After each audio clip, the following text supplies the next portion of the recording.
ẹ kú dédé àsìkò yìí ní gbogbo ibi tí a bá ti láǹfààní láti máa gbọ́ mi láti máa wo mi tó bá fẹ́ dàbí everybody ó gbọ́dọ̀ máa ronú bí everybody. Lákọ̀ọ́kọ́ ẹ̀wọ̀n fọ́nrán yìí.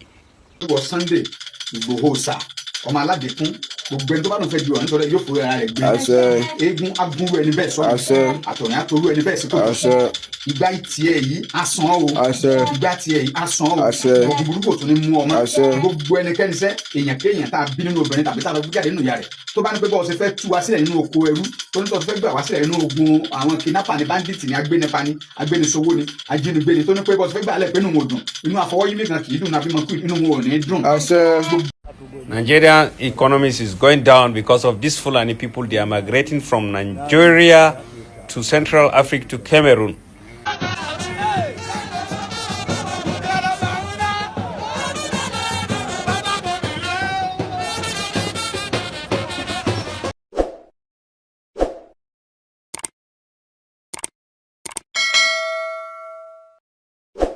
Ọ̀tẹ̀ ló ń jẹ́ ló ń pè ọ́ kò sẹ́ni tí ò lórúkọ tiẹ̀ àti wípé ọmọ kì í gọ̀ títí sẹ́ẹ̀ kó gbàgbé orúkọ ara rẹ̀. Ààfin tèmi ò nílò ìdánimọ̀ lọ́jà tó bá dọ́jà báyìí wọ́n á mọ̀ bó dọ́jà ni. Èmi tí ń tòótọ́ Samuel Owóyẹmí fẹ́lẹ́fẹ́lẹ́ láyé lórúkọ mi fẹ́lẹ́ ní gbogbo èèyàn mọ̀ mí sí. Èmi náà kọ́ Ọlọ́run ọba òkè ló fún mi ṣe ní gbogbo ìgbà. Fọ́nrán yẹn ó dá lórí àwọn kankan tó ṣe pàtàkì gẹ́gẹ́ bí mo ṣe máa mú wá sí ojú amóhùnmáwòrán yín. Olóyè Sunday Adéyẹmọ tí gbogbo èèyàn mọ̀ sí Sunday Igboho àwọn kan a sì máa pè wọ́n ní Igboho ṣá ní pápápá àwọn sọ ohun kan tó ṣe pàtàkì wọ́n tan ìmọ́lẹ̀ wọ́n dẹ̀ ránṣẹ́ sí ìjọba orílẹ̀-èdè Nàìjíríà lórí ọ̀rọ̀ àwọn akẹ́kọ̀ọ́ àti àwọn olùkọ́ wọn tá a ṣẹ̀rí gbà padà láyọ̀ àti àlàáfíà àdúpẹ́ ṣùgbọ́n mo fẹ́ jẹ́ kẹ́ mọ̀ pé dájúdájú ọ̀rọ̀ náà ò tán síbẹ̀ o àwọn kankan sì máa jẹyọ àwọn ìmọ́lẹ̀ sì máa tàn lórí ọ̀rọ̀ ìjínigbé ìgbésùmọ̀mí àti àwọn kankan tó fẹ́ máa dá omi àlàáfíà ìlú rú nítorí pé ohun tó ń bẹ lẹ́yìn ọ̀fà ó ju èjì lọ géèmù ni wọ́n fi gbá politics ni wọ́n fi gbá ẹ bẹ̀rẹ̀ sí ni máa rí ilé ẹyọ kọ̀ọ̀kan níbi táwọn èèyàn á ti máa sọ oríṣiríṣi ọ̀rọ̀ ṣùgbọ́n èmi á máa sọ wípé adúpẹ́ lọ́wọ́ Ọlọ́run wípé àwọn ọmọ yìí àti àwọn akẹ́kọ̀ọ́ yìí wọ́n ti di gbígbà láyọ̀ àti àlàáfíà ohun tó bá wọnú kálukú nǹkó wa máa sọ èmi ti sọ pé ìjọba ẹ ṣe ojúṣe yín lórí àwọn ará ìlú gómìnà ẹ ṣe ojúṣe yín lórí àwọn ará ìlú ẹ má fi ẹ̀mí àwọn èèyàn ẹ má fi ta kite ẹ má fi ṣe politics lórí ọ̀rọ̀ yẹn mo fẹ́ lọ sọ́dọ̀ olóyè Sunday Igboho wọ́n sọ kankan tó ṣe pàtàkì lórí ọ̀rọ̀ àwọn akẹ́kọ̀ọ́ àtọ̀rọ̀ ìjínigbé wípé àwọn kankan wà tó jẹ́ wípé ìjọba yìí ṣe tó dùn mọ́ àwọn nínú tí wọ́n dẹ̀ fi kápá ọ̀rọ̀ àwọn agbésùmọ̀mí ẹ jẹ́ n sáré kà fún yín láì dènà pẹ̀lú láì fọpá pọ̀lọpọ̀lọ péjọ. As the release of pupils and teachers abducted in Orire local government area of Oyo State continues to draw wide reaction, Yoruba activist Sunday Adeyemo, popularly known as Sunday Igboho, on Saturday said the federal government refused to accept the terrorist demand because doing so would have encouraged criminal enterprise and strengthened the operation of bandits across Nigeria. Ṣẹ́gbọ́, olóyè Sunday Igboho sọ di mímọ̀ pé ó dá bẹ́ẹ̀ bí ìjọba àpapọ̀ bí wọ́n ṣe sọ owó ní pé àwọn ò sanwó ìtúsílẹ̀ fún ìtúsílẹ̀ àwọn akẹ́kọ̀ọ́ àti olùkọ́ wọn yìí wọ́n ní ó dá bẹ́ẹ̀ olóyè Sunday Igboho sọ pé ó dá bẹ́ẹ̀ nítorí eléyìí tí wọ́n bá lọ sán á tún jẹ́ kí wọ́n máa bu omi rin ohun tó ní ṣe pẹ̀lú ìwà ọ̀daràn ní orílẹ̀-èdè Nàìjíríà. Ẹ jẹ́ kí n tẹ̀síwájú. In a statement issued by his media office, Igboho said the federal government under the leadership of President Bola Ahmed Tinubu maintained that paying ransom or release detained terrorists in exchange for the victims' freedom would embolden criminality and further finance the deadly operations of bandits across the country. Wọ́n ní bí wọ́n ṣe fi àwọn èèyàn wọn sílẹ̀ tí wọ́n ń béèrè fún gbà yẹn ṣe rántí nípa àwọn agbésùmọ̀mí yìí tí wọ́n kó àwọn akẹ́kọ̀ọ́ àti àwọn olùkọ́ wọn ń béèrè pé kí wọ́n fi àwọn èèyàn wọn sílẹ̀ kí àwọn náà dẹ̀ fi àwọn akẹ́kọ̀ọ́ àti olùkọ́ wọn kí àwọn náà fi sílẹ̀ ṣùgbọ́n ẹ wo ọgbọ́n tí ìjọba gbé ọ̀rọ̀ náà gbà gẹ́gẹ́ bí a ṣe gbọ́ wípé wọ́n lọ kó mọ̀lẹ́bí àwọn aráabí yìí wọ́n wá fi ń dúnkòkò mọ́ wọn kó tó di wípé wọ́n kọlù wọn níbi tí wọ́n wà a dẹ̀ gbọ́ wípé wọ́n rí àwọn mẹ́jọ wọ́n mú wọn mú balẹ̀ wọ́n dẹ̀ rí àwọn kọ̀ọ̀kan mú láàrin àwọn agbésùmọ̀mí wọ̀nyí. Olóyè Sunday Igboho wá ń react sí ìgbésẹ̀ tí ìjọba gbé yìí wípé eléyìí dá o ò dà púpọ̀ ẹ jẹ́ n tẹ̀síwájú. The pupils and teachers of community grammar Ahoro Esinle Primary School and Baptist Nursery and Primary School Yawata were abducted on 15 May 2026 and held captive for 56 days before they were rescued on Friday by a combined security team. Wọ́n lọ́jọ́ mẹ́rìndínlọ́gọ́ta ní ìgbèkùn àwọn arábí kó tó di wípé wọ́n gbé wọn sílẹ̀ kó tó di pé wọ́n fi wọ́n sílẹ̀ lọ́jọ́ Ẹtì Friday yìí olóyè Sunday Igboho ẹ má jẹ́ ká gbàgbé ipe àwọn náà kópa take it or leave it indirectly or directly ẹ mọ̀ pé gbogbo báwọn náà ṣe ń rìn nínú gbọ́n wọ̀nyí ni wọ́n jẹ́ kí gbogbo àwọn kan yẹn máa fẹjú kẹ̀kẹ́ ni wọ́n jẹ́ kí gbogbo àwọn kan wọ̀nyẹn máa rí wípé nǹkan kan ó ń lọ nínú àwọn igbó wọ̀nyí oríṣiríṣi ìgbésẹ̀ tí wọ́n gbé ló ti jẹ́ kí ọ̀rọ̀ náà kó fẹjú kẹ̀kẹ́ lóòótọ́ a lè sọ pé ìjọba ń gbé ìgbésẹ̀ tí wọ́n ṣùgbọ́n olóyè Sunday Igboho pẹ̀lú àwọn èèyàn tí wọ́n tún jẹ́ kí ọ̀rọ̀ yìí ó tún tètè ní ìyànjú torí tí wọ́n bá lọ dákẹ́ ṣé ti Ààrẹ Ọ̀nà Kakanfò tí wọ́n sọ pé kí wọ́n fún àwọn láṣẹ ṣé tí wọ́n la máa fi gbé kà ní ṣé ojú tí wọ́n la máa fi gbé kà la máa dúró tí nǹkan á ti fẹ́ bàjẹ́ lọ. Ẹlẹ́ni tẹ̀síwájú reacting to their release Igboho commend what he described as the military's high-wired diplomacy intelligence-driven tactics deployed to secure the freedom of the abducted victim. He said, I want to commend the President Bola Ahmed Tinubu, the military, the police, Department of State Security, and other paramilitary agencies for their painstaking efforts, which resulted in freedom for the peoples and their teachers. The development was not only brought relief and joy to their distraught family, it has also rekindled hope of centenary in the commitment of the federal government to tackle criminality and ensure safe and secure environment. Wọ́n ní eléyìí ni kò mú ìrètí wá lásán kò mú ìdùnnú wá lásán bí kò ṣe wípé ó tún jẹ́ kí a mọ̀ nípa bí ìjọba orílẹ̀-èdè Nàìjíríà ṣe fi ara jìn fún láti máa gbógun ti ìwà ọ̀daràn láwùjọ. Ẹ jẹ́ n tẹ̀sí ọwọ́ ìwájú wọ́n dẹ̀ ṣe bẹ́ẹ̀. Igboho further stated, since the day the people were abducted, Tinubu has spared no effort to ensure their release. I want to emphatically state and assure the government's resolve to tackle criminal network in Oke-Ogun, Oyo State, and Nigeria as a whole are not in doubt. Okay, the federal government currently is engaged with local security organizations to confront criminals in communities will continue unabated as we are absolutely committed to explore all legal means to create conducive environment for farmers and inhabitants of rural communities in the southwest. Last paragraph, notice it. Only the federal government currently is engaged with local security organizations to confront criminals in communities will continue unabated as we are absolutely committed to explore all legal means to create conducive environment for farmers and inhabitants of rural community in the southwest. He also expressed confidence in the federal government's commitment to restoring security in Oke-Ogun and other parts of the country through sustained collaboration between security agency and local security organization. Igboho, however, sympathized with the families of those who lost their loved ones during the Orire abduction audit, particularly teacher Michael Oyedokun, who was beheaded by the terrorists. Ṣẹ̀pọ̀ ní báyìí ẹ ṣe ìrìnà wò ẹ ṣe mọ̀ wípé irú ẹkùn késekése lẹ ti ń rí tẹ́lẹ̀ kàṣàkàṣà wá rèé. Ẹ rántí statement kan tó lè Sunday Igboho sọ lọ́jọ́ sí wípé ẹ jẹ́ ká rí àwọn ọmọ yẹn gbà padà náà. Mi mọ̀ bóyá ìyẹn kan ẹ notice ẹ̀ nígbà tí wọ́n lọ bá tó bá arákùnrin kan nínú igbó nígbà náà tí wọ́n kọ́ ṣàbẹ̀wò sínú igbó yẹn wọ́n sọ statement yẹn wípé ẹ jẹ́ ká rí àwọn ọmọ yìí gbà padà náà àmọ́ padà bá bá yín ìgbésẹ̀ náà ẹ kó ojú lọ́nà rẹ̀. Gbogbo nǹkan tó ṣẹlẹ̀ yìí ó dùn mọ́ mi nínú pé yes bó tilẹ̀ jẹ́ pé àwọn èèyàn kan gbà taratara wípé àwọn ọmọ yẹn wọ́n sí nínú igbó àwọn kan sọ pé wọ́n look fresh wọ́n look yẹn ṣé yẹn lẹ́yìn ká máa mú gbọ́ lásìkò yìí àbí wípé a rí wọn gbà padà láyà àti àlàáfíà tẹ́ bá rí ìyá yẹn ẹ rí pé ó ń sunkún ẹ dẹ̀ máa notice pé òun nìkan ló yé ohun tí wọ́n ti fi ojú wọn ohun ìyá yẹn nìkan ló yé. I can't wait kí ìyá yìí ṣe interview ká gbọ́ gbogbo oríṣiríṣi ohun kan tí wọ́n là kọjá nínú igbó yẹn. Olóyè Sunday Igboho ti wá jáde báyìí wọ́n gbóṣùbà káre fún ìjọba orílẹ̀-èdè Nàìjíríà. Àwọn náà dẹ̀ ti ṣetán báyìí pé àwọn ti ṣetán láti fi ọwọ́ sowọ́pọ̀ pẹ̀lú ìjọba orílẹ̀-èdè Nàìjíríà gbogbo àwọn ẹ̀ṣọ́ aláàbò pátápátá láti rí pé kò tán síbẹ̀ o ìgbésẹ̀ tún tẹ̀síwájú lórí ọ̀rọ̀ àwọn agbésùnmọ̀ àwọn Fúlàní darandaran tó sọ̀rọ̀ àwọn di kọlọ̀rọ̀ sí nínú ilẹ̀ wa lórí ilẹ̀ Yorùbá.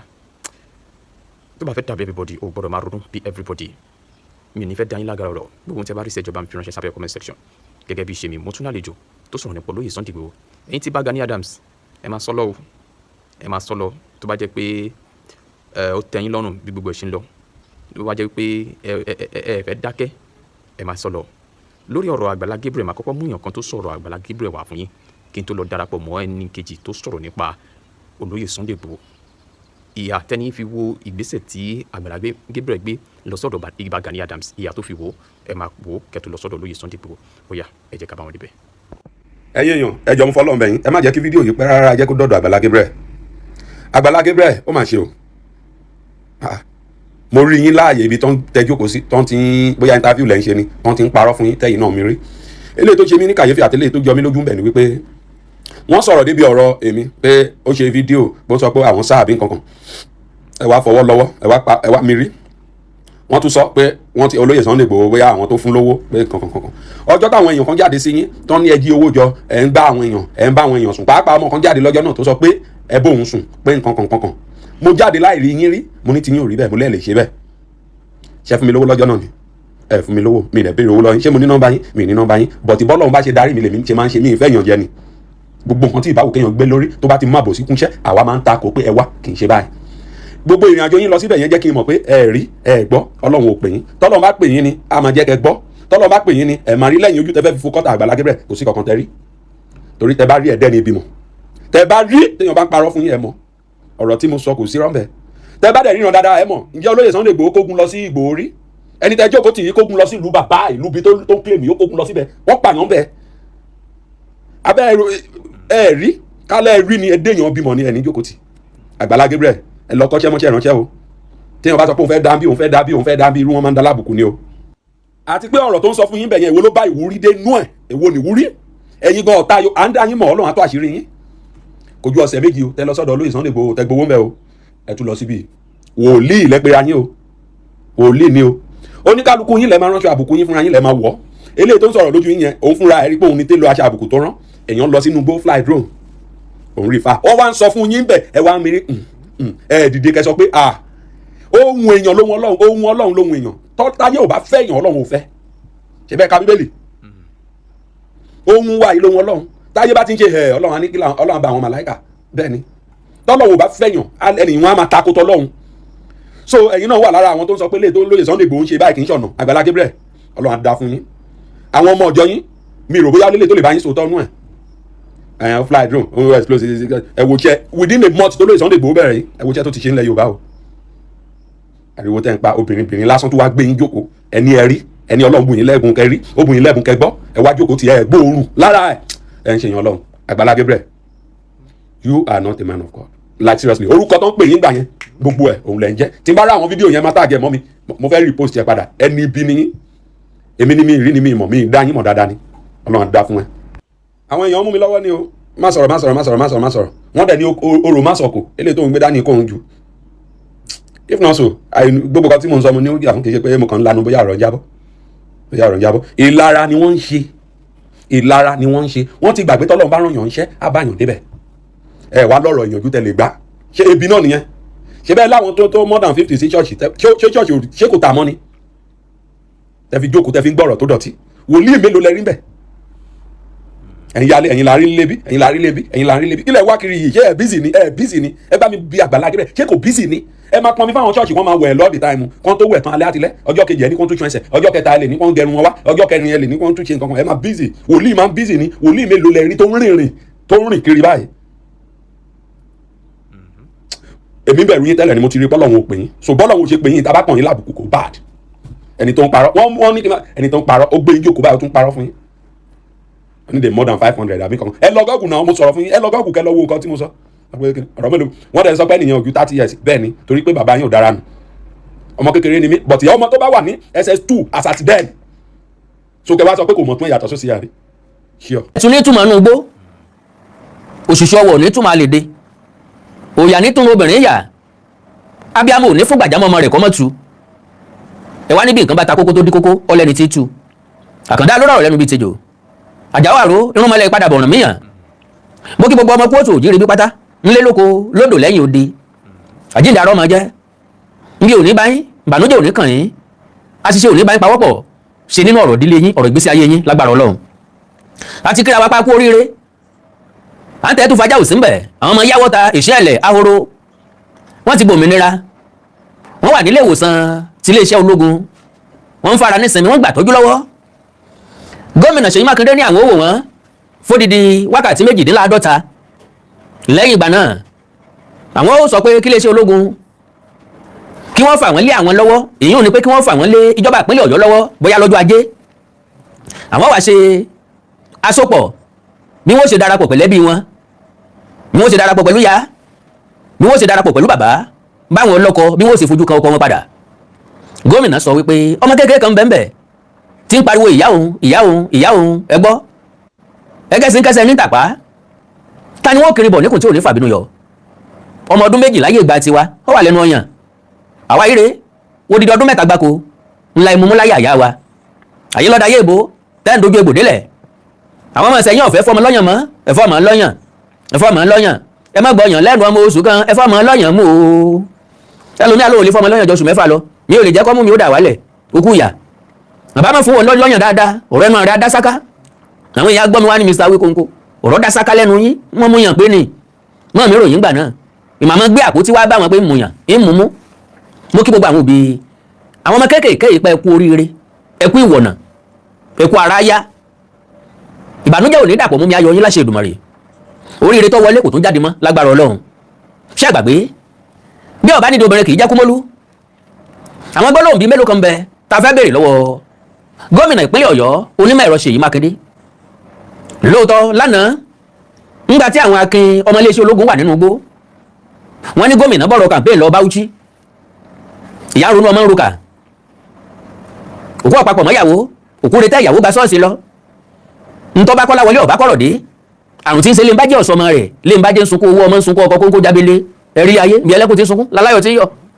ìbànújẹ́ nìkan òtúlù ntọ́sẹlẹ̀ láwùrọ̀ ìṣẹ́ ẹ̀lẹ̀ kò dí campaign lọ́wọ́ kò sí wàhálà bọ́ bá ti wù kálukú kí kálukú ọmọ ṣe láti wù aká máa wù wá adákẹ́dájọ́ ń wò wá tọ́mọ̀ dá tí ò ní fèsì bì kan Ọlọ́run wo gbogbo wa látòkè lágbára Ọlọ́run Ọlọ́run ò ní fi wá ṣe àpẹẹrẹ bú mọ̀ wá la ní gbólóhùn mélòó kan tá a fẹ́ béèrè lọ́wọ́ ẹ̀jìnà Ṣèyí Mákindé nínú ọ̀rọ̀ tí Ṣèyí Mákindé sọ ń gbà tó lọ wo àwọn ọmọ yìí nílé ìwòsàn ti iléeṣẹ́ ológun èmi àmọ̀ pé Ṣèyí Mákindé sọ wípé ọ̀rọ̀ tó délẹ̀ yìí kì í sí ọ̀rọ̀ ká máa di ẹ̀bí lé ẹnìkan lórí ńlágbájá lọ́jẹ̀bi tàmẹ̀dùn lọ́jẹ̀bi làkàṣègbè lọ́jẹ̀bi pé ọ̀rọ̀ ká fọwọ́sowọ́pọ̀ la wà yìí ọ̀rọ̀ ń bẹ tá a bá sọ tí gómìnà Ṣèyí Mákindé sọ sẹ́yìn níbi tó ti ń tì í sí Bọ́lá Ahmed Tinubu àtijọba àpapọ̀ báwọn ni wọ́n orchestrate ìjínigbé tó ṣẹlẹ̀ nípínlẹ̀ Ọ̀yọ́ àbí kí nìyẹn túmọ̀ sí pé kò tí ì tó wákàtí 24 tó ń declare pé òun fẹ́ díje fúnpò ààrẹ náà nìjínigbé ọ̀hún ṣẹlẹ̀ nìyẹn túmọ̀ sí wípé láti disrupt intention òun ambition òun ńlọ́jẹ́ kí ìjínigbé ó wáyé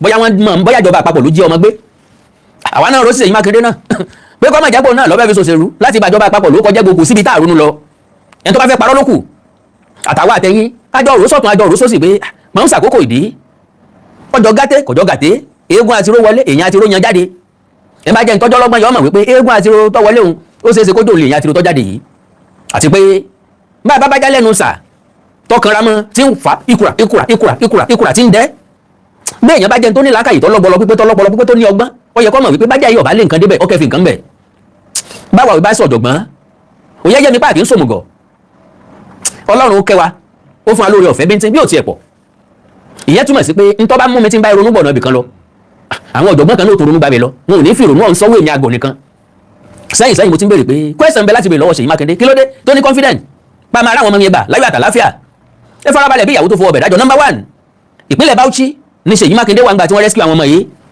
kí wàá ní Ṣèyí Mákindé sọ tẹ́lẹ̀ tá a fi la ní béèrè láti béèrè lọ́wọ́ rẹ̀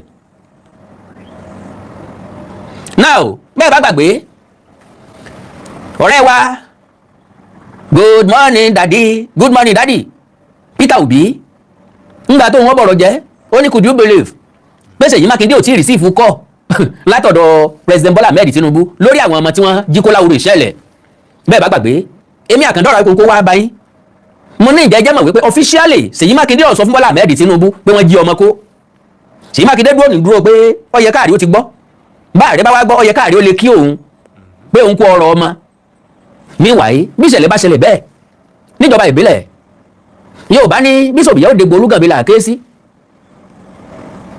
bí nǹkan bá ṣẹlẹ̀ bẹ́ẹ̀ ọ̀rọ̀ tó bá jọmọ ilé lọ bá lélẹ́ la fi sùn gómìnà ní alága ìjọba ìbílẹ̀ ó pè my governor orújú o orúgbó o nǹkan ṣẹlẹ̀ o báyìí ló ṣe rí o báyìí ló ṣe jẹ́ o Ṣèyí Mákindé ò lè dìmẹ̀ fit láti dá ìnọ́mbà president Bọ́lá Ahmed Tinubu ààrẹ òfojó tí ẹ gbé kà ààrẹ wo wípé wẹ́ẹ́ nínú 36 governor ìkan péré lọ jẹ́ ṣùgbọ́n ọmọ 39 olùkọ́ méje èèyàn ńlá èèyàn tọ́pọ̀ ni wọ́n because náà àwọn ọmọ 39 ẹ lè sọ fún mi pé kò sí mílíọ̀nù láàrin wọn kò sẹ́ni tó lè bá mi proof ẹ̀ torí pọ̀ kò sẹ́ni tó mórí olóyè nígbà ìwé ńgbà táwa náà wà kékeré àwọn àgbà kan ọmọ kan wá ń kó òrórí ẹ̀kẹlẹ̀ sí wọn mọ gbá wá ń di òrí díẹ̀ kẹ̀dẹ̀ rẹ̀ wọn ò ní wọn wípé orí òkìkí orí ọlá làwọn ń gbá ńgbà kékeré wọn àwọn ọmọ ẹ̀ ò ní lan tí wọ́n là kọjá wọn kí wọ́n má wá jẹ́ èèyàn lọ́la èèyàn lápọ̀ láàrin wọn lọ́jọ́ kí wọ́n rí ṣòro nbí tí ọba ti sógo ni ò sógo nbí tógo bá ti wà ògùn bẹ́ẹ̀ àtògo wọn jọ ń fẹ̀gbẹ́kẹ̀gbẹ́ rìn bórí bá sì ti tóbi tó ní ṣe é fó lórí ìyẹn ò dá mi lójú dáadáa wípé àwọn ọmọ yìí olóríire pọ̀ láàrin wọn àwọn òbí wọn sì jèrè wọn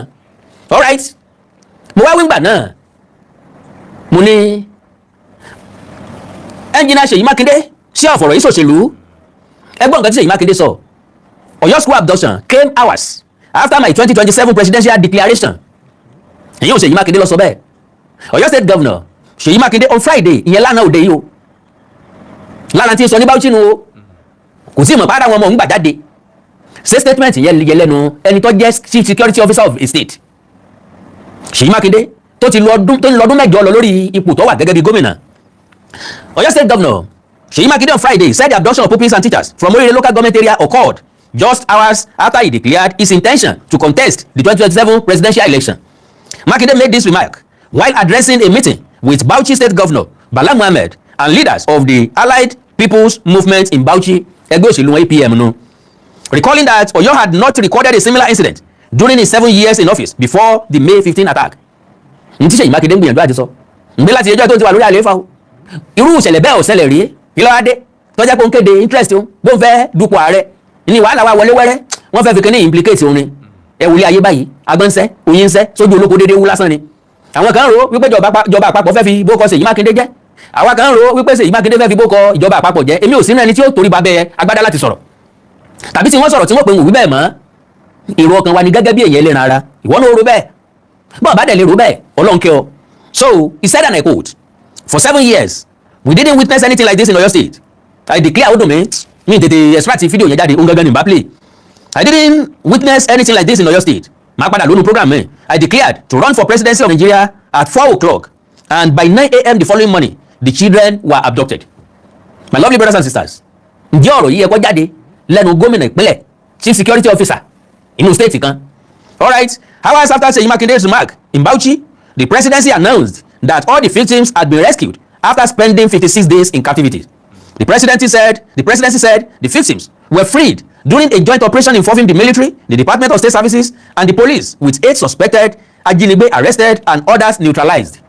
According to the presidency, 8 suspected kidnappers were arrested and are currently in DSS custody, while several others were neutralized during the operation. Oyo avoided quick fix approach with bandits in release of the abducted pupils. Commissioner Losobe, the presidency, also said there was no negotiation or exchange to secure the victims' release, despite the abductors' demand for the release of one of their detained kingpins, who is currently facing prosecution. Following the rescue, Makinde expressed relief and thanked the president, the military, the police, the DSS, and other security agencies for securing the victims' freedom. Kí ni ó ń gbìyànjú àti sọ? Ọ̀hún ṣe mí ọ̀hún gbà mí, á ṣe dúpẹ́ lọ́wọ́ ẹni tí ń ṣe ni tí ń gbani. Ìwọ náà ló ní ọ̀sẹ̀ lẹ́rí, ìgbà tó sọ pé ó fẹ́ jẹ pírẹ́sídẹ̀ǹtì ńlọ́wáyé, ẹ̀gbẹ́ alẹ́ tó tún wá ń kí wọn pé wọ́n kú iṣẹ́ takuntakun. Okay o. The governor described the rescue as a big relief in Tosonu, but at least ara ọ̀yà gágá díẹ̀ ẹrù ó kò lórí òun díẹ̀ for the families of the victims and the people of Oyo state. No, for you as a governor, the chief security officer of the state. Torí díẹ̀ ntàlàbà nínú apẹ́ ẹ̀dùn kékeré ń tọ́dọ́ wa. Ìwọ náà láàmú pè, wọ́n láàmú pariwo, wọ́n láàmú ké sí lójó lẹ́rùn. Gómìnà kìnìún ti ń pẹ́ bí ẹ bá wa yọ̀ǹda àwọn ọmọ ẹ̀wá ti ń pariwo tẹ́lẹ̀ náà. Tinubu also commended the security agencies for rescuing the victims without collateral damage and directed emergency agencies to work with Oyo state government to provide medical care and other support for the rescue pupils and teachers. Gẹ́gẹ́ bí ààrẹ rẹ̀ gẹ́gẹ́ bí àgbàlagbà. Ọ̀sán àwọn gangan bẹ́ẹ̀ tá gbọ́dọ̀ gbàgbé ẹni gbàgbọ́ tíjà rẹ̀ já ṣe tiwa fọ́lọ́hun. Ẹ̀yin tọ́rọ̀ kàn, ẹ̀yin tẹ́ wà nígbànú ìtọ́jú, ẹ kọ́kọ́ handle àwọn ọmọ yìí. Ẹ bá wa tọ́jú wọn, ẹ fún therapy. Àwọn èèyàn kan ti sọ pé those children need therapy. Nǹkan wọ́n need ju therapy lọ. They need more than therapy. Wọ́n need ìtọ́jú tó péye. Ẹ sì bá wa fún ọ ní ìtọ́ dáa tí wọ́n ó lè táwọn ọmọ ó fi mọ rántí lọ́jọ́ ọ̀la. Ẹ̀mọ́ kàn dá wọn padà fóbi wọn lásán. Eléyìí ni ó dùn wá táwọn tó padà wá sọ̀rọ̀ lé lórí. Makinde formally declared his intention to contest the 2027 presidential election on May 14 at a joint rally of the People's Democratic Party and the Allied People Movement in Ibadan, where he announced his ambition. He absolutely emerged as the presidential candidate of the Allied People's Movement at the party's primary later that month, after running as its consensus candidate. It's big reliefs. Okay, now, ẹ̀yà gbọ́rọ̀ Makinde o. Governor Ṣèyí Mákindé of Oyo State has described the release of abducted persons in the state as a big relief, saying the state government and the families had waited 57 days for their freedom. In a telephone interview with ilé-iṣẹ́ television kan here on lónìí, Makinde thanked service commanders, the Nigeria Police, the Department of the State Services, the military, and the Federal High Command for their roles in rescuing the release, in securing the release. He also expressed appreciation to President Bola Tinubu for what he described as sustained prayer that helped bring the matter to a resolution. He said, and I quote, "Thank you so much. It is such a big relief for all of us and for those waiting for this past 57 days. I think it's a big relief for all of us. And we use the opportunity to say thank you to our service commanders, the Nigeria Police, the DSS, the military, and the High Command, and of course, the President, for pushing really hard to have this thing done." Makinde said he was overjoyed by the development, but noted that he would speak further once he had gathered his thoughts. Makinde also thanked the media for keeping the momentum in keeping all stakeholders on their toes until the victims were released. Àwa náà kíra wa pa kú oríire tàwọn ọmọ wa tó padà now. Okay, ọ̀rọ̀ mẹ́mbẹ́ o. Now, bóyá kí kọ́kọ́ play ọ̀rọ̀ Ṣèyí Mákindé.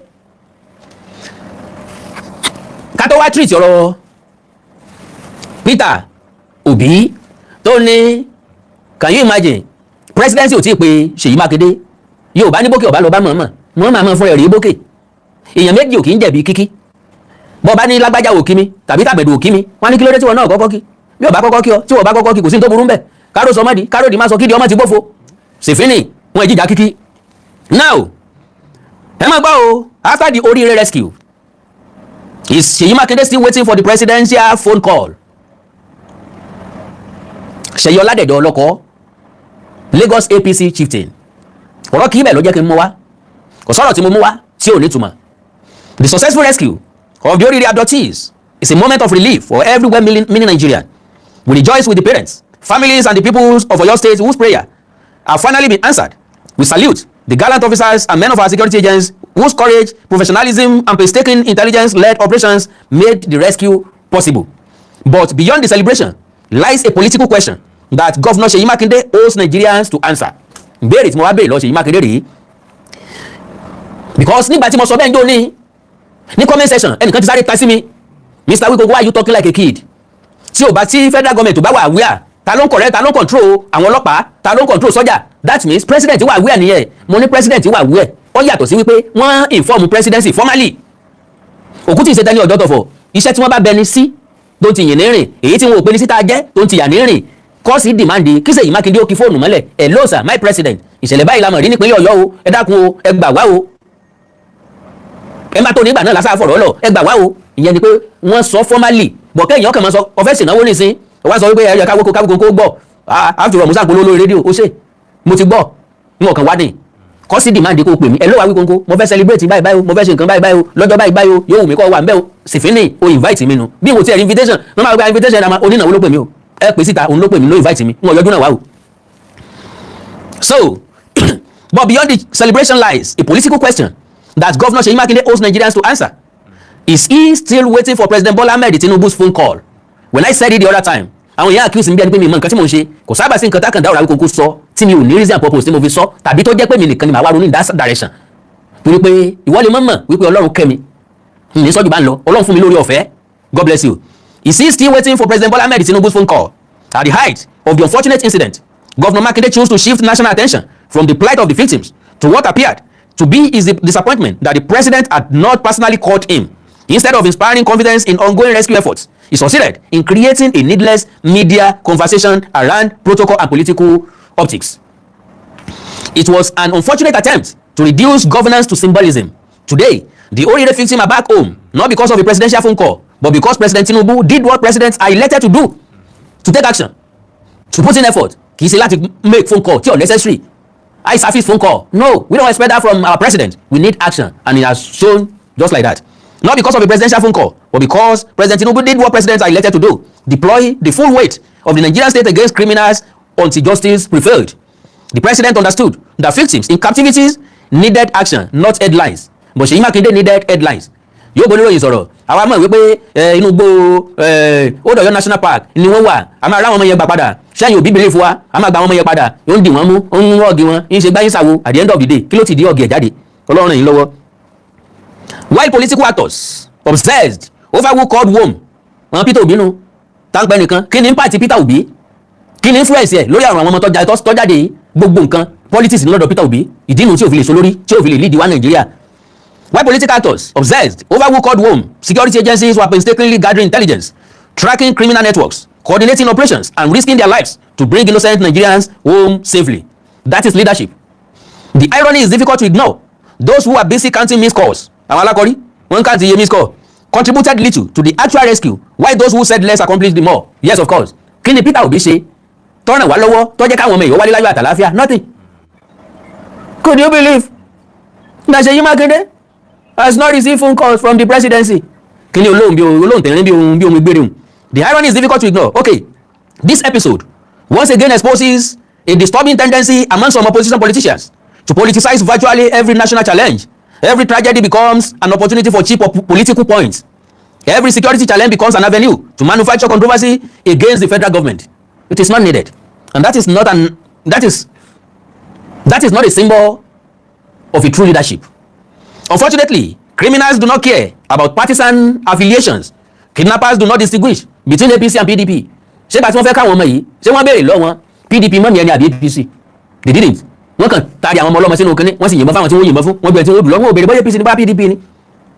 What they understand is the force of a determined state backed by capable security institutions and decisive leadership. That is precisely what President Bola Ahmed Tinubu provided.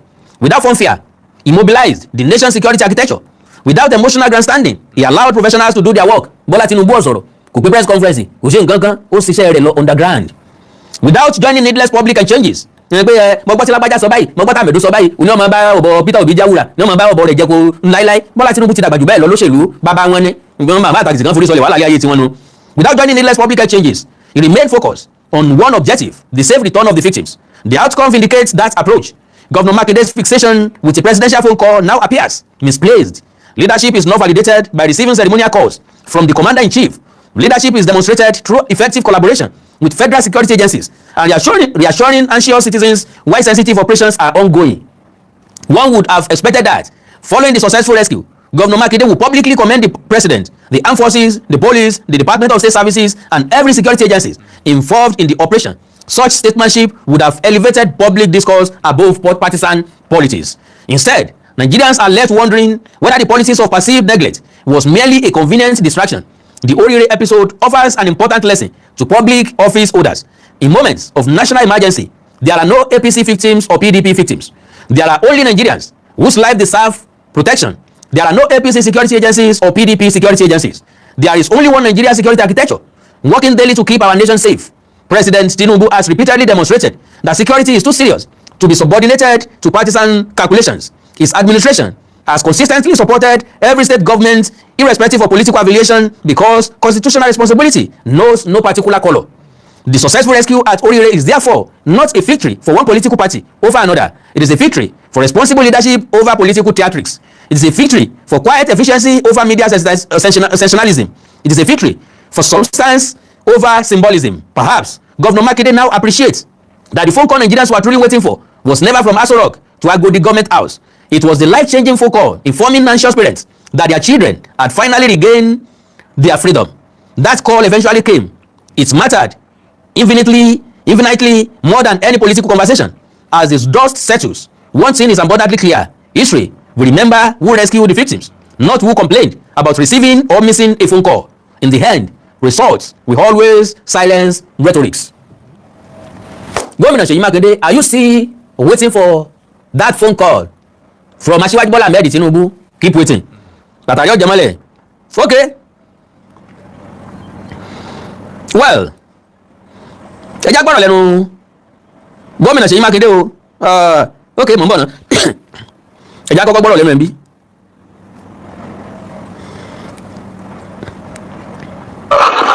Unbelievable.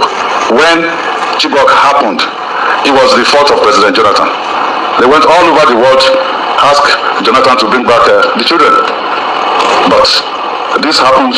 No, it is the irresponsibility of the state governor and the state government. So we need to look at our architecture and be sure that where you give responsibility, you also give authority to deal with those responsibilities. And that is exactly what we will do if the people of Nigeria will trust it. Ẹ gbọ́dọ̀ lẹ́nu gómìnà bí Ọlọ́run náà wà lọ́wọ́. All right, ẹ̀já tó gbọ́dọ̀ lẹ́nu gómìnà padà o. Ẹ ti gbọ́ gbogbo nǹkan tó sọ yẹn. ó try láti refer sí Bọ́lá Ahmed Tinubu gbẹ́ngbà tí wọ́n kó àwọn ọmọ Chibok Tinubu wà níbẹ̀ wọn tó sọ wípé kí Jonathan ọmọ bí ó ṣe gba àwọn ọmọ ọlọ́mọ padà o ṣùgbọ́n gbà tí ìjọba àbílẹ̀ oríire ṣẹlẹ̀ wọ́n wá ní gómìnà ìpínlẹ̀ Ọ̀yọ́ ni o ẹgbọ́n ta ni chief security officer state ó náà ni dọ̀símì wípé wọn challenge gọ́fìnà Borno nígbà náà ẹ já gbọ́dọ̀ Ṣèyí Mákindé ńgbà tó lọ ṣàbẹ̀wò sí àwọn ọmọ yìí.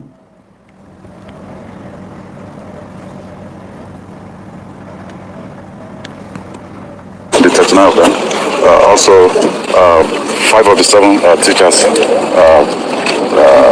So we give glory to God and we say thank you to our troops, the officers and men. We lost some officers and part of our troops as well. So all the families that have lost loved ones in this whole process, we want to assure them that their loved ones will not have died in vain. So I'm extremely happy. You've just gone in there to interact with the children and their teachers.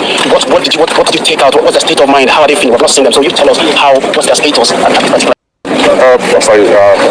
I can see that they were happy to be out of captivity, just like any of us. When your freedom is taken away, it's a different set of mind. But they are glad to be back. Some of them are still very frail.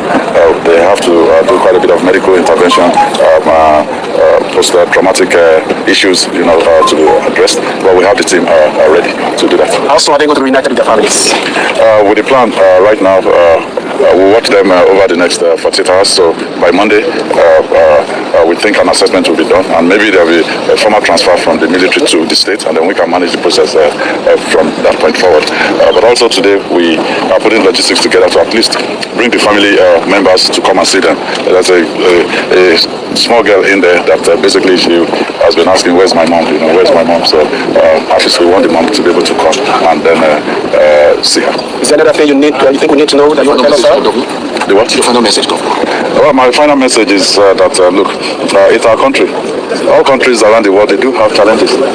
So when we're challenged, it's not usually the best time for us to sow seeds of division. It's the best time for us to come together, and confront our challenges. So that's really what at this moment I want to say to the people. In the course of the week, I will officially brief your state people and the nation at large on what exactly has transpired. Okay. Ṣèyí Mákindé máa sọ nǹkan tó transpired fún wa ẹgbọ́n ilé yìí lórí ọ̀rọ̀ tí Ọmọyẹlé Sowore. I don't know what to call that guy. Nígbà tó jáde tó sọ fún wa wípé wọ́n ti gbé àwọn ọmọ yẹn kúrò nínú igbó bẹ̀ wọ́n ti fi helicopter gbé wọn lọ sí Kaduna. Ṣé Sowore gangan ni ká pè ní distractor ni àbí ta ni? Mo wí ńgbà náà mo ní wọn gbàgbọ́ bó lè rí bẹ́ẹ̀. Bó bá wá rí bẹ́ẹ̀ kùdìẹ̀kùdìẹ̀ rẹ̀ ń bẹ lọ́wọ́ ìjọba. Ìkọ̀kọ̀ gbọ́dọ̀ rí bẹ́ẹ̀. Ọmọyẹlé Sowore kò jẹ́ ká lè identify òun. And if you ask me very well, I will tell you that Ọmọyẹlé Sowore is doing wonderfully well on one part. N tó fi bá ìrìn àjò rẹ̀ jẹ́ tí ó jẹ́ kí majority wo lè ní interest nínú ẹ̀ òun ni pé politics tó náà ń ṣe. Lóòótọ́ tó bá fẹ́ bá wọn tó lẹ̀ yìí ṣe ìwọ náà darapọ̀ mọ́ṣèlú kò wá di dandan ká darapọ̀ mọ́ṣèlú ká tó bá wọn tó lẹ̀ yìí ṣe. So tí ó bá ti work in favour Sowore ńlá fi ń rí tó fi against wọn. Àní tí ó bá ti like kò like ń tọ̀ nìyẹn tó bá ti fẹ́ takò yẹn ó máa takò ẹni yẹn blatantly. No àwọn ò kì í ṣe irú àtakò bẹ́ẹ̀ yẹn tiwa ni pé èèyàn ṣe nǹkan tí ó dáa ká sọ ènìyàn wá ṣe ń tọ́ dáa ká sọ kì í ṣe pé èèyàn mọ nǹkan téèyàn ṣe kì í ṣe àtẹnujẹ náà ń pè yẹn healthy criticism wọ́n ń pè é ó criticize èèyàn gbà tí ó ṣe ń tí ó dáa but nígbà tó wá ṣe ń tọ́ dáa ó wàá lè sọ yẹn mọ́ ìwà tí ò dáa nìyẹn that means you are also bad wọ́n sọ pé èèyàn kan ò dáa mọ́ ìwọ gangan ò dáa. Yorùbá wípé ikú ogun nípa kíkanjú wọ́n ní ikú òmùwẹ̀ nípa ní tó bá ń wẹ̀ lódò ikú òmùwẹ̀ ló máa pa mo mọ̀ wẹ̀ náà ni ló máa pa ikú ogun náà nípa kíkanjú akíkanjú tí ò bá dẹ̀ kó sójú ogun ojó ní ayé Gani ti rún o Ọlọ́run bá gbọ́ ayé Gani ti rún pẹ̀lú gbogbo tí mo ṣe tún gbọ́ yìí pé Sunday Igboho bó ṣe bà Yorùbá nation jẹ́ Sunday Igboho bà Yorùbá nation jẹ́ ohun tó ń dùn ẹni pé glory ti Sunday Igboho gbà tí wò ó rí gbà ó dẹ̀ lè rí gbà torí pé ò ṣiṣẹ́ ọwọ́ ẹ̀ ò mọ́ Gani ọwọ́ ẹ̀ ò mọ́ ẹni bí ni ẹ́ ṣó gbọ́ mi ìwọ tó máa kọ̀dẹ́mù iṣẹ́ èèyàn kan àbí bọ́dà mi ìwọ tó fẹ́ kọ̀dẹ́mù iṣẹ́ èèyàn kan wàá ti ṣe nǹkan kan lẹ̀ tí wọ́n lè máa fi wọ àwòkọ́ṣe àdúrẹ́kọ́ ẹ wo ìkànnì àwọn àgbà akọni rèé èyí gbóná ju Gani lọ o èyí gbóná ju Gani lọ o ó gbóná ju Gani lọ o àwọn akọni Èkìtì nìyẹn tó bá mú Gani àná Gani sáré á na Gani tó máa tọ̀. ẹ bá ní kó ṣe dáadáa. kò lè ṣe dáadáa ó wà ní ẹ̀jẹ̀ ni ìran bàbá yìí olè náà ń jà olè ní bàbá yìí ń jà olè ìwọ tó máa kọ̀ndẹ́mù iṣẹ́ èèyàn kan wàá tẹ̀ níṣẹ́ tó dáa lọ́wọ́ wàá tẹ̀ ní pé ẹ lọ́wọ́ ìgbà tẹ́mi ṣe báyìí ìgbà tẹ́mi ṣe báyìí kí ló ṣe ṣé a máa pẹ̀yàn lórí ogun kó má jagun rí. ogun bolo ti jagun ó lóun jagun lábẹ́ aṣọ bolo ti jagun. ẹjọ́ ya ìsọkẹ́ wọn yàn gbọ́. bolo ti jagun rí bolo ti jagun rí sábẹ́ aṣọ ló ti jagun àbójú oorun àbójú àlá. kò jagun ẹyọ kan rí àrírí àbúrò ẹ̀ rí. ó má lọ lórí ogun lòun. olórí ogun kí ni. owó ló ń gbà. ṣé ń gbọ́ àwọn tó mọ̀ nìyẹn o.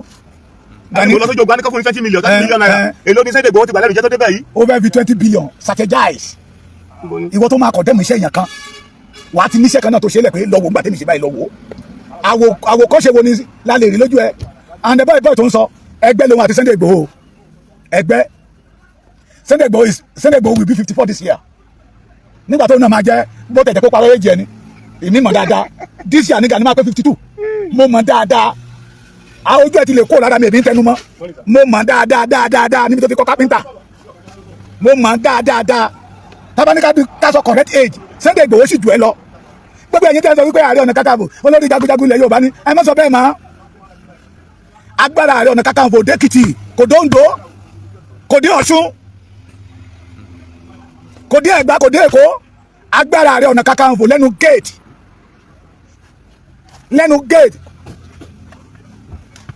gate Aláàfin Ọ̀yọ́ lóde tẹ́ gbọ́ mi lẹ́nu gate Aláàfin Ọ̀yọ́ lóde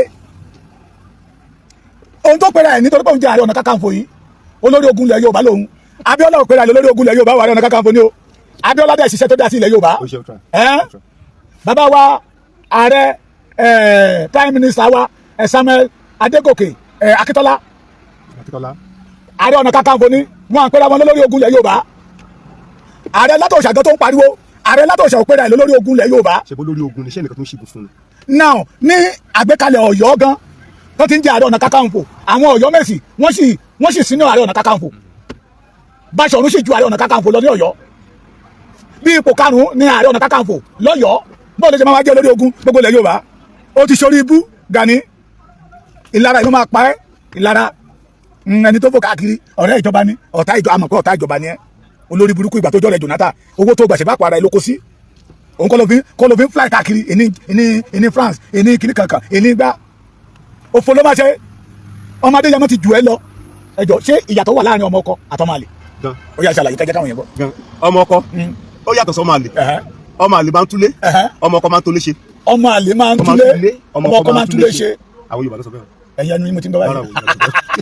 èmi kọ́ o ọwọ́ mi rí o. ọmọ ọkọ máa ń túlé ṣe ni ọmọ àlè máa ń balẹ̀ jẹ́. èmi kọ́ mo sọ bẹ́ẹ̀ o àwọn Yorùbá ló sọ bẹ́ẹ̀. nínú ẹ̀jẹ̀ ọmọkùnrin tó ń pè ní Ààrẹ Adékúyẹrí yìí tó sáré ju rélùwé lọ yìí ǹjẹ́ tẹ̀ rí ẹ̀jẹ̀ Yorùbá kankan lára ẹ̀. mo ṣe gbọ́n ó lọ́mọ Yorùbá lòun. ó lọ́mọ Yorùbá lòun. ṣùgbọ́n ìrànlọ́wọ́ ló ṣe fún Yorùbá. ọmọ kan sọ̀rọ̀ ó ní nígbà táwọn wà ní skul lọ́kọ́ta Gani akadede kó bọ́dá adama fáyà lọ straight bullet. ó jagun nígbà yẹn.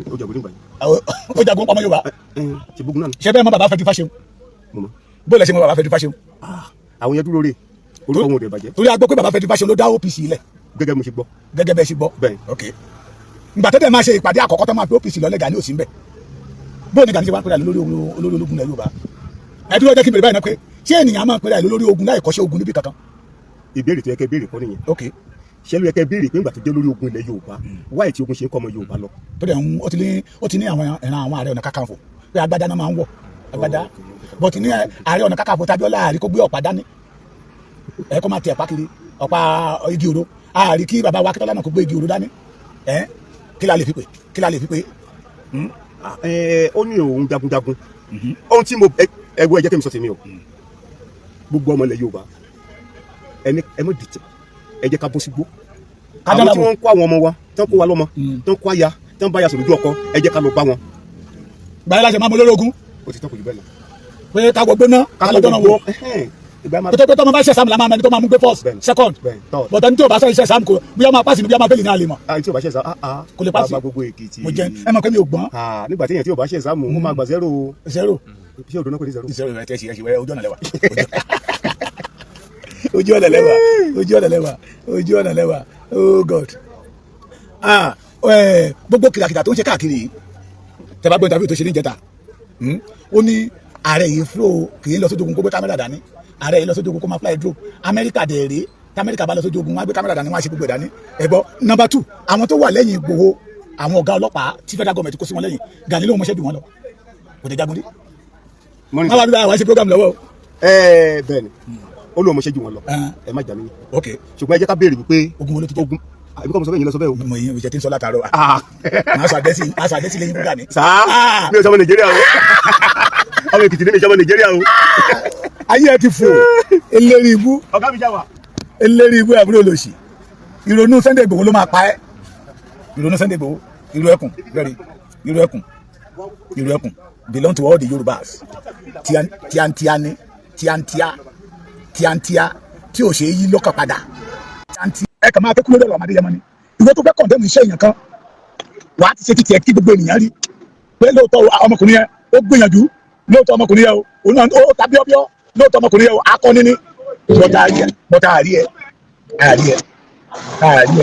who are you eléri burúkú àbúrò lòsì ìrònú Sunday Igboho ló máa pa ẹ o yẹmúyẹmú kómíyàyẹmú pẹ̀gàpẹ̀gàn kómíyàpẹ̀gàn Sunday Igboho ń ṣàyìn lójoojúmọ́ yẹmúyẹmú ẹ̀yin ti Sunday Igboho ẹ sanwó rẹ́kọ̀dù mo fẹ́ ṣe rẹ́kọ̀dù fún Sunday Igboho yẹmúyẹmú kómíyàyẹmú pẹ̀gàpẹ̀gàn kómíyàpẹ̀gàn Sunday Igboho ó ń ṣàyìn lójoojúmọ́ yẹmúyẹmú kómíyàyẹmú pẹ̀gàpẹ̀gàn kómíyàpẹ̀gàn ọmọ májàsọ́lá ó ń ṣàyìn lójoojúmọ́ ó máa lù yín mọ́gbà ṣẹ́gbọ́n mi Gani ẹ̀yin abiyamọ ayé ẹ má jẹ́ kí Gani ó pa Sunday Igboho bó ṣe pa bàbá fẹ́ di Fáṣẹ̀hún ẹja tètè júwe ilé bàbá ẹ̀ fún gbogbo ẹnikẹ́ni tó bá ti ṣe rere ní ilẹ̀ Yorùbá ní Gani máa ń takò ẹja tètè ẹ̀yin abiyamọ ẹ dìde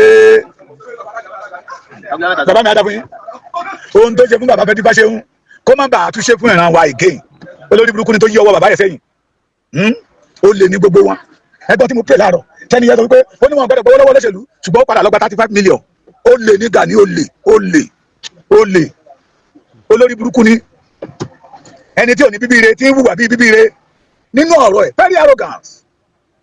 very arrogance títẹ̀ yẹn ti kọjá arrogalistan òyìnbó yẹn ti fẹ́ máa gùn mí ọwọ́ mi láyé Gani máa fọ́ sí arrogalistan olórí ibu ni ẹ tó bá fẹ́ condemn èèyàn kan if you want to condemn somebody pé iṣẹ́ tó ṣe kò kúnná tó wàá tẹ ẹgbẹ́ tí ẹ síta tó ṣe tí àwọn ènìyàn máa rí kì í ṣe àwọn bàbá tẹ́yìn wọn ti jóná tán kì í ṣe àwọn bàbá tẹ́jẹ́ pé ẹlòmíì máa fi eyín mẹ́kà sẹ́nu ó dẹ̀ máa wù yàn ẹ á dàbí kẹ́kẹ́ máa pín eyín mẹ́kà yẹn lá ẹ lọ wo àwọn ọmọ OPC Gani tẹ́yìn mẹ́kà wà lẹ́yìn wọn tẹ́ ẹ bá wò lẹ́ẹ̀mejì ẹ̀ nílé ìjẹun ayé wọn ti rún ni ayé wọn ti rún ayé wọn ti lọ ayé wọn ti ṣe fù ayé wọn ti fù bí ọdún 3031 ti 2026 wọ́n ń gbé yẹn nílẹ̀ Yorùbá Gani orí kankan ṣe o Sunday tún rìn èèyàn nígbà tó wà kó tọ́nu wá sí ilẹ̀ Yorùbá mi báyìí tẹ́tún ṣiṣẹ́ ọmọ ọkọ yàtọ̀ sọmọ àlè àtọ̀húnrìn wa ìkíní mi ó yàtọ̀ sí pé wẹ́ẹ́ tó bá bàjẹ́ máa gbàlú tápà lọ wọn tí n bá dárúkọ ilé bàbá mi ní tápà wọn àlè lé mi padà tápà èjì nànà bàǹbó Gani yùwà dààmú tápà o èjì nànà bàǹbó tẹ́ bá fẹ́ sọmọ lórúkọ ẹ máa orúkọ sọmọ o orúkọ máa ròyìn o n tó mú Gani máa ń dààmú sí ni wípé orúkọ ẹ̀ ló ń rò ó ẹ bá wa bí léèrè ìbò ló ti jagun rí ogun bo ló jà ìrònú ìkókò Sunday Igboho ló máa pàjá Gani ọmọ yẹn fẹ́ bá strategy láti ṣe lẹ̀ láti ọdún kelo ẹ wo àwọn èèyàn ẹ̀ tó ń jáde síta sẹ́ẹ̀ ẹni bá jẹ́ àfijú ọmọ ẹ lè wò wọ́n lẹ́ẹ̀mejì kẹ́ ẹ jẹun eléri ibu ni gbogbo yín eléri ibu ni gbogbo yín Gani kò ní í dáa fún ẹ àwa ò ní gbà kó balẹ̀ yóò bàjẹ́ ẹ̀yin ọmọ ọkọ ẹ dìde tẹ bá rí àwọn tó ń tẹ̀lé Gani lẹ́yìn ìsáyà kí Gani tira wọn níye wọ́n lè jọmọ ọkọ̀ Gani tira wọn níye níbi tó ti lọ ń ṣoògùn lọ́dọ̀ aláàjì kan ní ìyànà àpájà ń jọ àná ó ti ra ọ̀pọ̀lọpọ̀ wọn níye òun lẹ́rí tí ẹgbẹ́ bàbá ẹ̀ máa dọ̀bálẹ̀ fún lórí ìjókòó ṣé bàbá MK Abiola pèrè àìlú torí kó jẹ́ Ààrẹ Ọ̀nà Kakanfò ṣé ó pèrè àìlú lórí ogun ṣé bàbá Akíntọ́lá pèrè àìlú lórí ogun àwọn Ààrẹ Ọ̀nà Kakanfò àná tí Ọ̀yọ́ bí jẹ́ ṣé wọ́n pèrè àwọn lórí ogun lẹ̀ Yorùbá Gani òfò ló máa ṣe gbẹ̀yìn tó bá já wọ́lọ́wọ́ lórí ọ̀rọ̀ Yorùbá you are not a hotelist o lè máa sọ lẹ́kọ̀ọ́ èkó yàrá ni kò tó máa sọ̀rọ̀ o lè dẹ́kìtì nígbà kó ní ìwọ lórí ogun ẹsẹ̀ kan máa kán kó tó lọ torí àwọn kábíyèsí mi máa bèrè pé ta ló fẹ́ jẹ lórí ogun ṣé Ọọ̀ni of Ifẹ̀ ló fẹ́ jẹ lórí ogun ilẹ̀ Yorùbá ṣé Aláàfin Ọ̀yọ́ kò fẹ́ jẹ lórí ogun ilẹ̀ Yorùbá Ààrẹ Ọ̀nà Kakanfò kó máa ṣọ́ pálásì Aláàfin olórí ibu ẹrú ọmọ òfò ọmọ àdánù tó fẹ́ balẹ̀ Yorùbá jẹ́ òfò ló máa ṣe òfò tí ẹ gbọ́ mi òfò ló máa ṣe Sunday Igboho máa lu ẹ̀mọ́ Gani ìrù ẹkù dé ìjayà fún Gani ìrù ẹkù dé ó gbórun lójú Gani àtàwọn ọmọ ẹ̀ gbogbo wọn wá ń fọ́ síta tó jẹ́ pé ẹgbọ́n bẹ́ẹ̀ ṣe ń ṣe program tó èpè làwọn ọmọ Yorùbá ń gbé yín ṣe èpè ẹ̀ ní kúre ẹ̀ ní kú síbi táṣọ yín wà òfò lẹ́ máa ṣe lórí burúkú nìyín ọmọ àdánù nìyín ìyá kẹtẹ jáde síta gbogbo ojú tí wọn jọ kò tí ì ju ọmọ bíi 45 years ayé ẹ ti lọ ayé yín ó ti lọ Sunday Igboho carry go ìrù ẹkùn we are moving forward no shaking the land belong to us Sunday Igboho sọ ní ọ̀rọ̀ wọn kan ó ní àwọn tó bá mọ̀ kó fẹ́ ṣe business pẹ̀lú Yorùbá kó nínú gbó máa bọ̀ nígboro ó dẹ̀ sọ ó ní ọmọ Yorùbá tá a bá ká mọ́ tó ń jiyàn gbé a máa tí tiẹ̀ bí fún bí àwọn bandit tó jiyàn gbé ni so Sunday Igboho kò gbógun tẹnikẹ́ni ẹni tó ń da àwọn tó da ìmọ̀ Yorùbá láàmú ló gbógun tì mẹ́wàá ẹ̀dá oníyọ̀ àwọn ọmọ Yorùbá márùn ló wà ń bẹ̀ tó mú ṣe àwọn yẹlẹ̀ 10.5 million tó kọ́kọ́ gbà lọ́wọ́ àwọn ará ìlú yẹ àwọn ọmọ ìlú yẹ làwọn bandit yẹ pé fún the remaining 15 million tó ṣẹ̀ wá gbà làwọn bandit yẹ kún mo jẹ́rìí gómìnà mi wọ́n ti kó wọn má gbàdọ̀ gbédé gómìnà mi ti kó wọn ti kó àwọn márùn gómìnà ti tèmi báwo yìí ṣe Ṣèyí Mákindé tí ń gbàbọ̀dẹ̀ fún ọmọ Ọ̀yọ́ pé kí Fúlàní máa pa ọmọ Ọ̀yọ́ nípa púpa òfò lẹ́ máa ṣe ẹ̀ní kú síbi táṣọ yín wà ẹ̀yin rédèrèdè rádaràda bí Sunday Igboho bá ń ṣe fíìmù ayé á máa fẹ́ ni torí pé wọ́n rí n tó ń ṣe kì í ṣe kójókòó mo ní ẹgbàá mi aráàlú gbogbo Ààrẹ Ọ̀nà Kakanfò tó ti ń jẹ ó dórí Gani ní gbogbo nǹkan mọ́dàrú lónà máa ń fi oyè jẹ ní Gani náà máa ń fi olóyè jẹ ohun tó dẹ̀ dùn mí jù mẹ́ni pé àwọn ọmọ Yorùbá tó wà l'Amẹ́ríkà ló tún gbá wọn ọmọ tápà ń gbá yín ó fi yín joyè àánú yín máa ṣe mí o alábàjọ tí gbogbo yín ò fi lẹ́ẹ̀fi jẹ́ nǹkan kan ilẹ̀ Yorùbá máa mú gbogbo yín Sunday Igboho respect ìlú ẹkùn moving forward no shaking no retreat no surrender baba Tinubu ẹ máa wò wá nínà Gani ní apààyàn ni yín ẹ dìde ṣé lóòótọ́ ohun tí Gani sọ ṣé òótọ́ ni tí ò bá ti jẹ́ kó òótọ́ ni ẹ jẹ́ kó fojú winá òfin ó lè ní àwọn scott ẹ̀kín pààyàn baba Bọ́lá Ahmed Tinubu ẹ̀yin tẹ́ bá jẹ́ ti baba Bọ́lá Ahmed Tinubu ẹ jọ̀ọ́ ẹ jẹ́ kí Gani kọ́wọ́ sẹ́yìn kó rojọ́ kó wá ṣàlàyé àwọn tí baba Bọ́lá Ahmed ń kójọ tán pààyàn tó ní Sunday Igboho wà lára wọn àti kọmíṣánná Táyọ̀ Àyìndé ẹ jẹ́ kó wá rojọ́ eléré burúkú ọmọ ẹ̀nàkínà ó fẹ́ balẹ̀ jẹ́ ni ànígbà kẹ́yìn àtọ̀rìn wá kẹwàá balẹ̀ kó tó jírí jẹ́ thank you God bless you baba mi síkò.